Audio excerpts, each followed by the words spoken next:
Bonsoir à toutes et à tous, ravi d'être ici au Pâté Pogronel pour un podcast exceptionnel, notre podcast Opening Weekend sur Débris Film. Nous avons le plaisir ce soir, que dis-je, l'immense honneur d'être avec l'un des plus grands réalisateurs au monde, M. Night Shyamalan. Bonsoir. Mon Dieu, merci beaucoup de votre gentillesse. M. Night Shyamalan, vous êtes évidemment ici pour l'avant-première de votre nouveau film qui sort le 1er février en France, Knock at the Cabin. C'est évidemment une exclusivité ce soir pour vous d'être à Beaugrenelle, dans un des cinémas les plus importants de Paris. Je suis avec Tom à mes côtés. Bonsoir Tom. Bonsoir à tous. Et je crois que Tom voulait vous poser une question sur le public justement. Tout à fait. Dans votre approche en tant que metteur en scène, à quel point le cinéma français et le public français est important pour vous et à quel point c'était important pour vous d'être ici ce soir? Ça a toujours été le public qui vraiment m'a le plus soutenu. Et depuis l'enfance, un cinéma très important. Des choses qui m'ont touché émotionnellement parlaient au public français de la même façon. Je ne veux pas... Je ne peux pas dire que je suis français, mais c'est une culture qui me convient. Votre goût pour le cinéma et son histoire, et pour les détails, pour la lumière, pour l'écriture, pour la photographie, pour les costumes, c'est quelque chose qui vraiment me parle. C'est vraiment ce que je préfère, vraiment, le cinéma français, pour plein de raisons. Je suis né à Pondichéry, en Inde, où on parle le français. Et quelque part, je me sens un lien à tout ce qui est français. De toute évidence, vous aimez jouer avec le public, avec les attentes du public.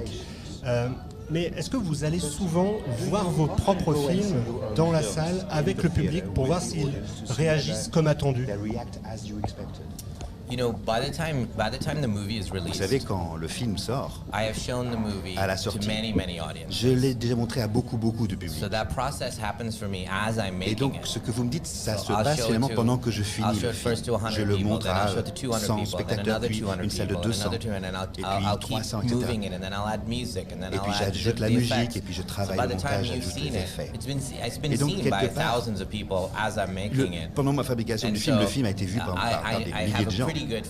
Et j'ai déjà un sentiment assez précis de où ils vont rire et de comment ils vont se tenir dans leur fauteuil quand ils vont se regarder les uns les autres par surprise. Et donc ce que j'essaie de faire, si vous voyez Knock at the Cabin,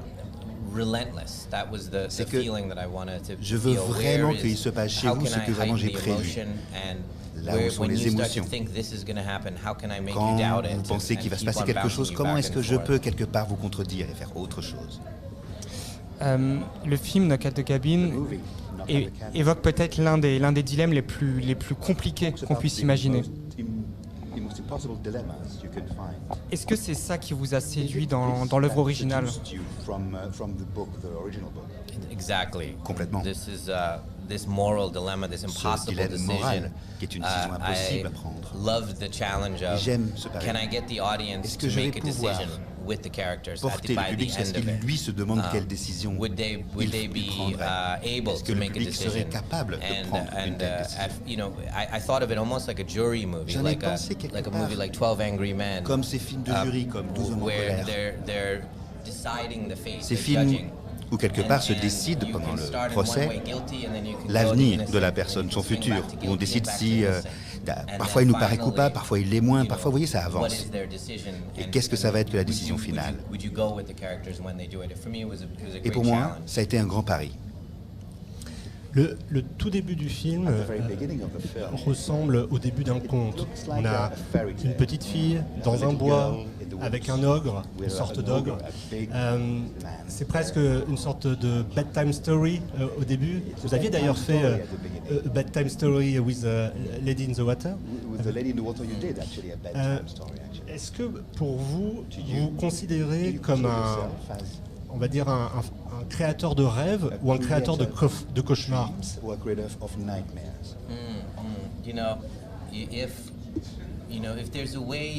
Si jamais il y a une façon de réaliser des contes de fées pour adultes,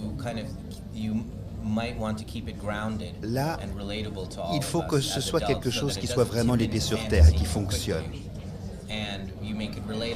Il faut que les gens puissent comprendre les personnes. Et c'est petit à petit que vous introduisez des éléments extraordinaires.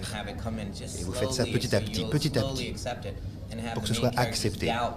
Pour que, quelque part, le héros et vous-même doutiez de cette histoire de conte de fées.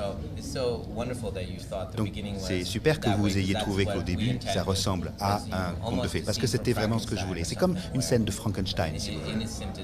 C'est aussi innocent que cela. Et le monstre ensuite apparaît.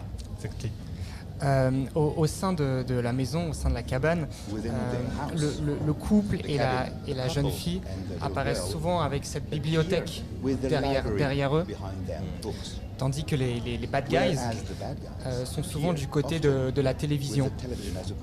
Est-ce que ça signifie quelque chose pour vous? Ah, ça c'est beau.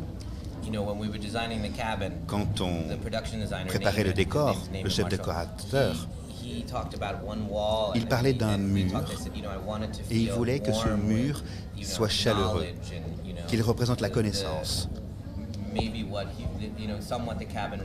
Quelque chose qui représente l'humanité, si vous voulez, à l'intérieur de cette cabane. Et la télévision, elle représente l'avenir, peut-être, et le cauchemar. Donc effectivement, c'est beau que vous ayez vu ça, parce qu'effectivement, c'est effectivement ça qui se passe. Et souvent, derrière les étrangers, il y a la porte, il y a la fenêtre. Ça représente ce qu'il y a à l'extérieur. Et je crois que c'est quelque chose que l'on peut faire plus facilement quand on tourne dans un huis clos, dans un seul endroit. Pourquoi est-ce que la fenêtre de la salle de bain, elle est ronde? C'est des questions quand même qui se posent. Et j'aime ça. Qu'il y ait moins d'ingrédients. Knock at the Cabin fait écho clairement à l'après-confinement, au monde post-Covid. Et ce qui est étonnant, c'est que vous faites vous-même des allusions presque à vos premiers films. On pense évidemment au village, d'une certaine façon, à Signe aussi, à la maison de Signe, mais avec une signification différente. Je veux dire par là que on sent que le danger extérieur n'est plus appréhendé de la même façon. Aujourd'hui, dans Knock at the Cabin, le danger extérieur est questionné depuis la maison avec cette question de est-ce que c'est réel, est-ce que c'est pas réel, est-ce que ce qu'on voit à la télé est réel. Dans quelle mesure vous avez réussi à capter l'air du temps? Comment est-ce que vous avez réussi à mettre en place ce que vous faites d'habitude, mais dans l'après-confinement?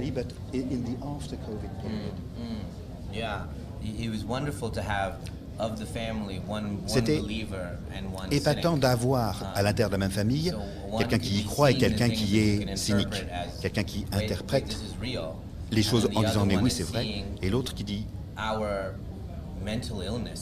que c'est une maladie mentale et que c'est la maladie mentale de la société. Et mon Dieu, il dit, voilà, regardez-moi ces 4 personnes qui viennent d'arriver, c'est des malades. Ils croient des choses tellement profondément qu'ils vont devenir violents. Et comment est-ce qu'on va faire pour les convaincre d'en sortir? Ces théories de la conspiration, elles fonctionnent toutes de la même façon. Et celle-là est la même, c'est la même chose. Et ça vous fait, du coup, vous poser la question, qui dit la vérité? Dans quelle mesure votre travail sur la série The Servant a influencé la mise en scène de ce film? Ce sera la dernière question.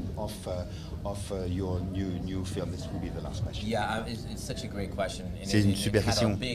Ça a eu un impact énorme sur moi parce que j'ai fait cette série pendant 4 ans et on a terminé les 2 en même temps. Je terminais la musique de l'un au premier étage, je redescendais travailler sur le film. Vraiment ce que j'ai appris sur Servant, c'est que là, j'ai commencé à raconter des histoires par des séquences de 30 minutes. Vraiment des longues séquences. Et je prenais tellement de plaisir, je me suis dit, est-ce que je peux faire 100 minutes? Est-ce que je peux faire une séquence de 120 minutes? Et donc, Knock at the Cabin, le film commence et voilà. On est parti sur un mouvement qui ne finira pas jusqu'à la toute fin. Et c'est un mouvement qui n'arrête pas. C'est ce que j'ai voulu faire. Tom, tu voulais rajouter quelque chose? Non, peut-être conclure et remercier M. Shyamalan pour ces quelques mots. Le film sort le 1er février, on le rappelle, partout en France. Voilà. Allez voir Knock at the Cabin. Voilà, merci beaucoup. C'était vraiment un grand honneur et bravo pour tout votre travail. Merci.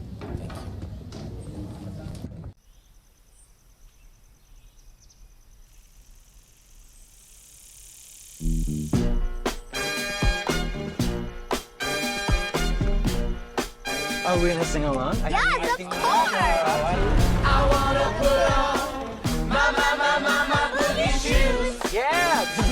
Yeah. I wanna put on my booty shoes. Just boogie with you.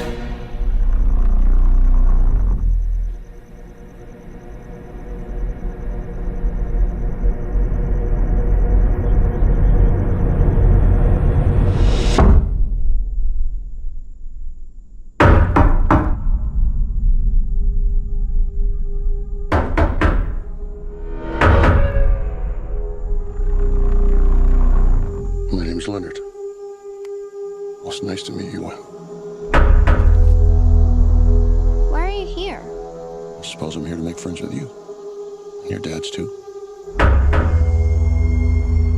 But my heart is broken. Why is it broken?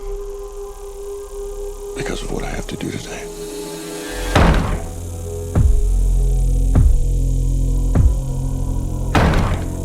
There is a woman carrying something that looks like a pick with a chain and a mallet head. You see, the four of us have a very important job to do. In fact, it might be the most important job in the history of the world.